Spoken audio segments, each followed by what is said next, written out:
Hello everyone! Itong video na to, gagawa ako ng crust o empanada crust. Ito yung aking sangkap. Ito, mayroon akong 2 cups na harina, tapos sugar, 1/4 din na star margarine, o pwede din tayo gagamit ng ng butter o kahit anong brand ng butter. Tapos meron din akong 1/4 na tubig. So ngayon, paghaluin ko siya. So ito, paghaluin ko siya, ang unang ilalagay ko, sugar. Hindi ko muna ihalo ang star margarine.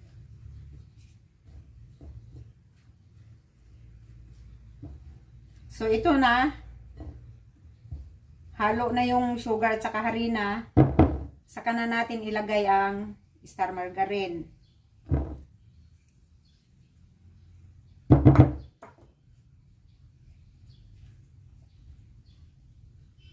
Yung ganitong paggawa ng dough, kailangan natin kakamayin yan. Kasi hindi pwede kakamayin ito. Siyempre, kailangan malinis ang ating kamay pag gumagawa ng pagkain. Kasi hinahawakan po eh. So, ang gagawin ko dito, ganunin ko lang siya yung para mag-mix yung yung star margarine sa harina. So, ito na siya ngayon. Ayan o. Para na siyang pulburon, yung halong-halo na talaga siya, parang pulburon na yung ayan o. Saka ko na siya lagyan ng tubig. Para ang dahilan nun, para hindi mamumuo yung ating star margarine. So ngayon ilagay ko na ang tubig, ibuhos ko na lahat. Binuhos ko na lahat ang tubig kasi kung kukulangin, pwede ko siyang dadagdagan. Kasi minsan, kulang ang tubig ng 1/4. So, ito na siya guys. Nagsama na siya. Ayan o. Wala nang powder. Talagang sumama na. Nagdagdag lang ako ng kunting tubig. Ayan. Bibilogin ko. Meron palang dito. Natitira. Sayang.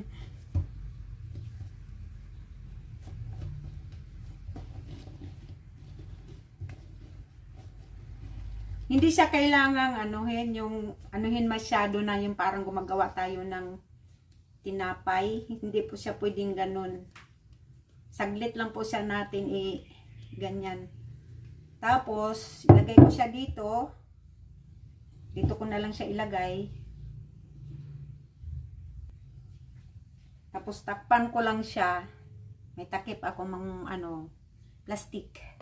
Ayan. Iwanan ko lang siya dito ng 2 oras. At ito naman yung filling na gagawin ko guys, yung para doon sa empanada na gagawin ko. So ito yung lutuan ko, may mantika na, magisa na ako. Lagay ko yung bawang.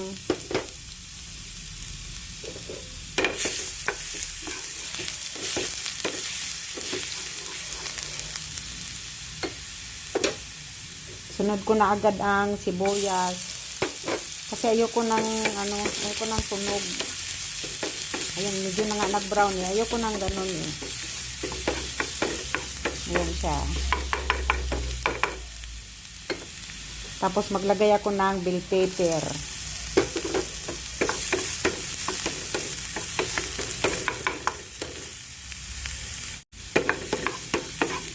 Ayun, mabango na yung bell pepper. Itong filling na ginawa ko para sa empanada, to siya, tuna. So, ang tuna po kasi, madaling maluto.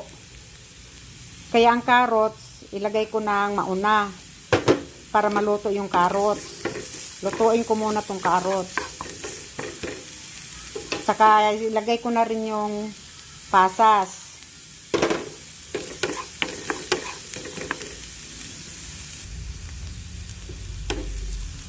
So ito na siya guys, luto na yung carrots saka bell pepper.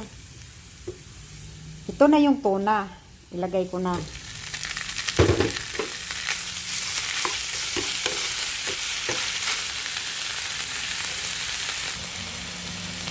Tapos maglagay ako ng pickle relish.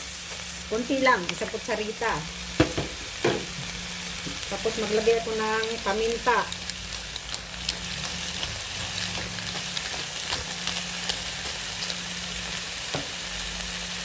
Kunting asin.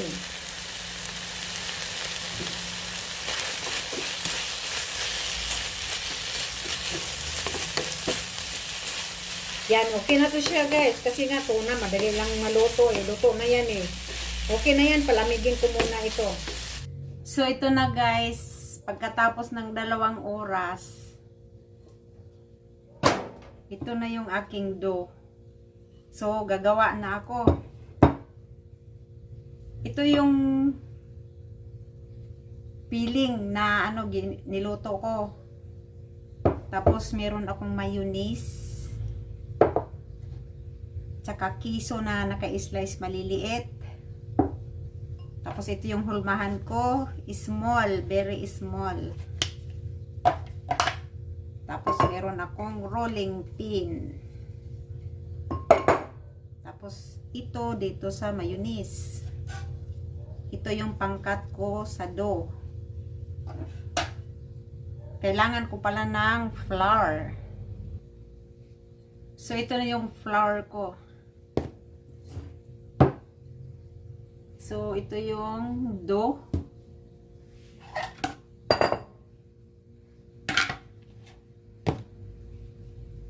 Hahatiin ko muna siya. Kasi ayoko na masyadong mahaba.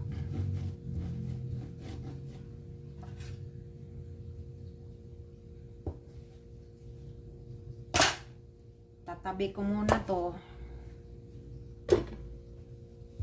Ito muna kalahati gagawin natin. Lagay muna tayo ng harina.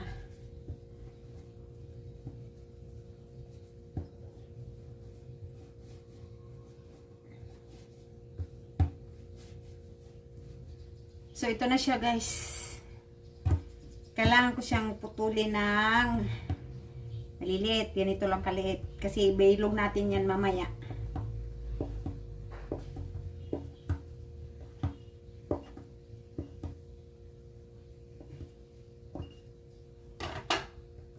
Tabi ko lang yan siya dito. Yung misa ko, wala kasi akong ano, walang tawag nun. Hindi stainless yung misa ko. Ito rin siya guys. Bibilugin natin to. Bibilugin.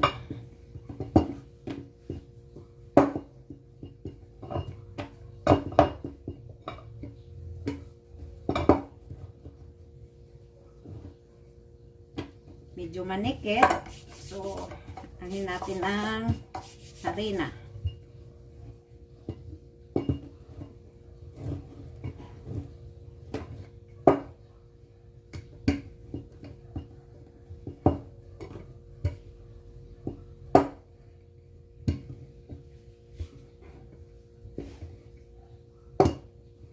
Ganyan lang. Itong hulmahan.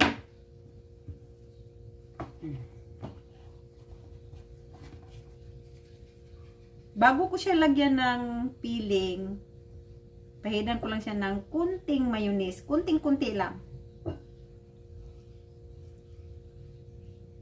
Tapos ito yung filling. Lagay natin dyan.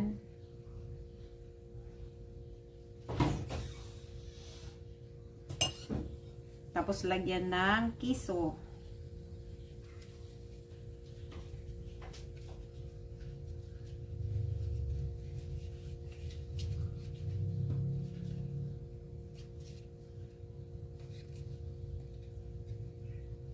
Ito na siya. Yan, gaganin ko yan lahat. So na guys, tapos na ako mag-wrap. So kailangan na akong magluto. Kasi ano to siya ipapry. Hindi po to siya ibibake. Ito yung kawali ko. Favorite na kawali masisira na.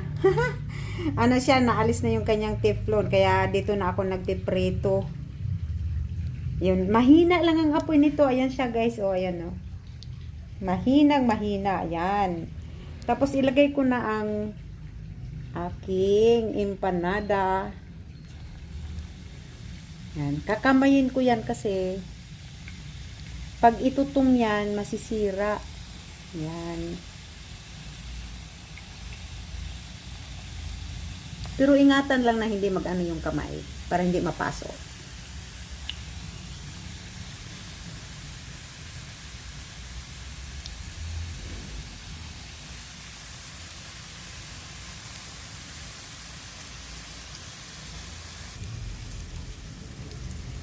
Ang bilis niyang naluto.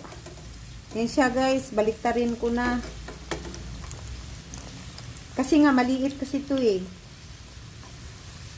Ano siya, small na size yung aking pulmahan. Dali lang talaga siya maluto.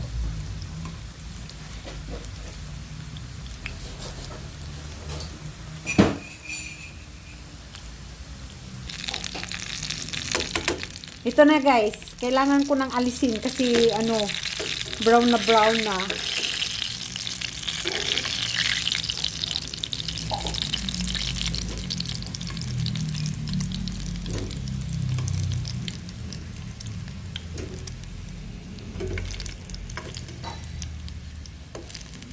Kakaiba tong luto ko. Kasi special. Next naman special talaga.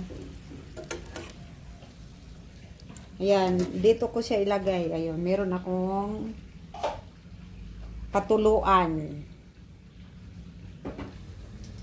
Ito na guys, nandito na lahat sa aking strainer. Ayan yung aking patuyuan. Nandito na sila lahat.